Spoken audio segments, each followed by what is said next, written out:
محترم ناظرین، سچی باتیں یوٹیوب چینل کے اس نئی ویڈیو میں آپ کا دلی خیر مقدم ہے۔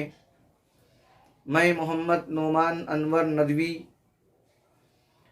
مستقبل قریب میں پوری دنیا کے مسلمان انشاءاللہ ہر سال کی طرح امسال بھی عید الاضحیٰ کو منائیں گے۔ عید الاضحیٰ یہ ہمیں عظیم قربانی کی یاد دلاتی ہیں۔ ہر سال دنیا بھر کے مسلمان جس کو اللہ عز و جل نے استطاعت دی ہے، وہ اپنی استطاعت کے مطابق اس فریضے کی ادائیگی کرنے میں بڑے جوش کے ساتھ اور بڑے اخلاص کے ساتھ اور بڑے حوصلے کے ساتھ اللہ کی رضامندی کے لیے اپنے مال کو اللہ کے راستے میں قربان کر کے اللہ کی راہ میں جانور کو ذبح کر کے اس کے خون کو بہاتا ہے۔ تاریخ کے حوالوں سے اگر بات کی جائے تو اس کی ابتدا کب ہوئی، تو قرآن مجید میں اس کی طرف اشارہ ہے۔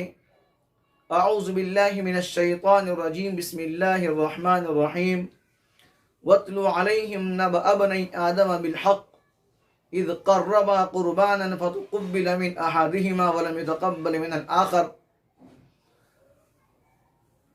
اے محمد صلی اللہ علیہ وسلم، آپ ان اہل کتاب کو حضرت آدم کے دو بیٹوں حابیل اور قابل کی قربانی کا واقعہ سنائیے۔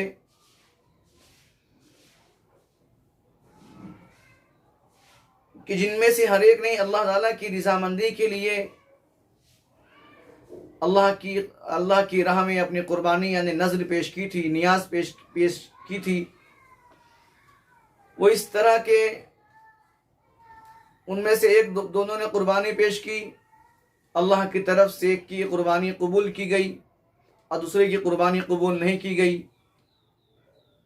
علامہ ابن کثیر رحمۃ اللہ علیہ نے اپنی تفسیر میں لکھا ہے کہ حابیل نے اللہ کی راہ میں ایک مینڈے کو ذبح کیا تھا اور قابل نے اپنے کھیت کی پیداوار کا کچھ حصہ پہاڑ پر جا کے رکھ دیا۔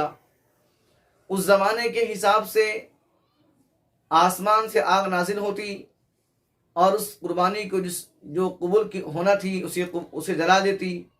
اس طرح حابیل کی قربانی قبول ہوئی اور قابل کی قربانی قبول نہیں کی گئی۔ اس واقعے سے معلوم پڑتا ہے کہ زمین پر یہ سب سے پہلی قربانی تھی، تو قربانی کی ابتدا حضرت آدم کے زمانے سے ہمیں معلوم ہوتی ہیں۔ لیکن جو قربانی ہم اور آپ کرتے ہیں، یہ سیدنا ابراہیم و سیدنا اسماعیل علیہ السلام کے عظیم واقعے کی طرف ہمیں یاد دلاتی ہیں اور ہماری توجہ کو مبذول کرتی ہیں۔ حضرت ابراہیم نے اپنے بیٹے حضرت اسماعیل کو اللہ تعالیٰ کے حکم کے مطابق لٹا کر ذبح کرنے کا ارادہ کیا، لیکن اللہ نے اس کے بدلے مینڈا لا کر اس مینڈے کو ذبح کر دیا اور حضرت اسماعیل اس طرح بچ گئے۔ لیکن یہ ادا اتنی پسند آئی کہ اسے تا قیامت کے لیے جاری کر دیا گیا۔ اس کی فرضیت اس امت پر کس طرح ہوئی، تو قرآن کریم میں ارشاد ہے، اِنَّا أَعْطَيْنَاكَ الْكَوْثَرَ فَصَلِّ لِرَبِّكَ وَانْحَرْ إِنَّ شَانِئَكَ هُوَ الْأَبْتَرُ، کہ اس آیت کے اندر فَصَلِّ لِرَبِّكَ وَانْحَرْ کہ آپ اللہ عز و جل نے اپنے حبیب محمد صلی اللہ علیہ وسلم کو قربانی کرنے کا حکم دیا، اور حکم کی بنیاد وجوب پر ہوتی ہے۔ حدیث شریف میں اس کی ذرا وضاحت رسول اللہ صلی اللہ علیہ وسلم نے کچھ اس طرح فرمائی ہے، من کان لہ سعۃ فلم یضحی فلا یقربن مصلانا۔ اس لیے کہ قرآن مجید کے اندر اس کی وضاحت نہیں تھی کہ قربانی کس پر واجب ہوگی، اور حدیث کے اندر بھی صرف یہ کہا گیا کہ جس کے پاس گنجائش ہو، کشادگی ہو، وہ قربانی کرے۔ بعض مسائل میں جہاں قرآن مجید اور حدیث کے اندر وضاحت نہ ہو، ائمہ مجتہدین اور فقہاء کرام نے اس کی تشریح اور اس طرح اپنے انداز سے قرآن اور حدیث کی روشنی میں کی ہے۔ اب گنجائش کی جہاں تک بات ہے تو ہم جانتے ہیں حج کے سلسلے میں اللہ عز و جل نے فرمایا، من استطاع الیہ سبیلا، جو بیت اللہ تک پہنچنے اور وہاں کے سفر کے جس کے پاس استطاعت ہو وہ حج کرے، اور اس پر حج فرض ہے۔ مطلب جو بیت اللہ کے آنے یا جانے کا سفر برداشت کا خرچ کا سفر کا خرچ برداشت کرے، اور اس کے پاس وہاں رہنے کے ایام تک اپنی زندگی گزارنے کے ضروریات کے سامان اس کے پاس موجود ہو، اور اس کے غیبانے میں اس کے گھر پر اس کے بچوں کے پاس بھی اتنا پیسہ ہو کہ وہ اس کے غیبانے میں کسی کے در پر بھیک مانگنے پر مجبور نہ ہو۔ تو وہاں من استطاع الیہ سبیلا سے یہ مراد ہے۔ لیکن قربانی کے سلسلے میں جہاں پر حضور نے فرمایا ہے من کان لہ سعۃ، تو گنجائش کے سلسلے میں ائمہ کرام نے کہا ہے کہ اس میں ہم جوڑیں گے اس سلسلے کو صدقہ فطر سے، کہ جس پر صدقہ فطر واجب ہے اس پر قربانی واجب ہے۔ اب صدقہ فطر کس پر واجب ہے؟ تو جس کے پاس ہر وہ شخص مسلمان عاقل اور بالغ مرد اور عورت جو آزاد بھی ہو، اس کے پاس 7.5 تولے سونا اور 52.5 تولے چاندی اگر اس کے پاس ہو تو اس پر قربانی واجب ہے۔ اس کے علاوہ اگر اس کے پاس اس کے بقدر مال ہو یا مال تجارت ہو، یا اس کے پاس اس کی ضرورت زندگی سے زیادہ اشیاء ہو، اور اس کی ملکیت اگر 7.5 تولے سونے اور 52 تولے چاندی تک اگر پہنچ جاتی ہیں تو اس پر قربانی واجب ہوگی۔ یہ تو قربانی کا نصاب ہوا۔ اور قربانی کس پر واجب ہے؟ جو اس طرح کے مال کا جو مالک ہے۔ لیکن جہاں زکوٰۃ کے اندر حولان حول یعنی سال کا گزرنا شرط ہے، قربانی کے لیے اس کی ضرورت نہیں۔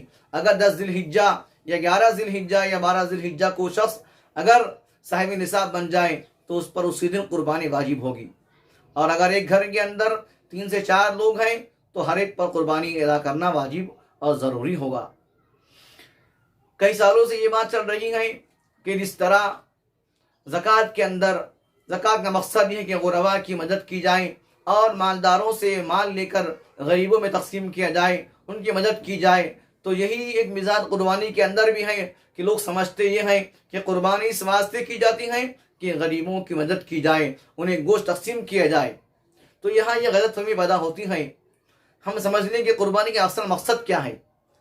قربانی کا مقصد کیا غریبوں کی مدد کرنا ہے؟ کیا غرباء میں گوشت تقسیم کرنا ہے؟ یہ اللہ کی راہ میں خون کا بہانا ہے۔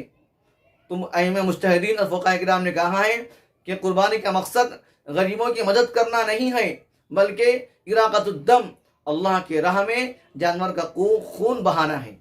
اگر کوئی شخص ایسا ہو کہ اس نے قربانی کی اور گوشت کا ایک لوتھڑا بھی یا ایک بوٹی بھی اگر اس نے غریبوں میں تقسیم نہیں کیا تو اس کے ثواب میں ذرہ برابر کمی نہیں ہوگی۔ اس کا مطلب یہ ہوا کہ قربانی کا مقصد غریبوں کی مدد نہیں ہے بلکہ اللہ کی راہ میں خون کا بہانا ہے۔ اس لیے وہ حضرات جو یہ سمجھتے ہیں کہ قربانی کے پیسے کو بھی ہم غرباء میں تقسیم کر دیں کہ زکوٰۃ کی طرح ہی اس میں غریبوں کی مدد کرنا بھی ہے، تو وہ سراسر غلط فہمی میں ہے۔ اس لیے ہمیں چاہیے کہ ہم قربانی کو اہمیت دیں، اور جو لوگ صاحب استطاعت ہیں وہ اس کے کرنے کی پوری کوشش کریں اور کسی طرح کی غلط فہمی میں نہ آئیں۔ محترم ناظرین، اگر آپ کے ذہن میں کوئی مسائل پوچھنا ہو، آپ کے ذہن میں کچھ سوالات ہوں تو براہ کرم کمنٹ میں اپنے سوالات ٹائپ کریں۔ انشاءاللہ ہم آئندہ ویڈیو میں آپ کے سوال کا جواب دینے کی پوری کوشش کریں گے۔ شکریہ۔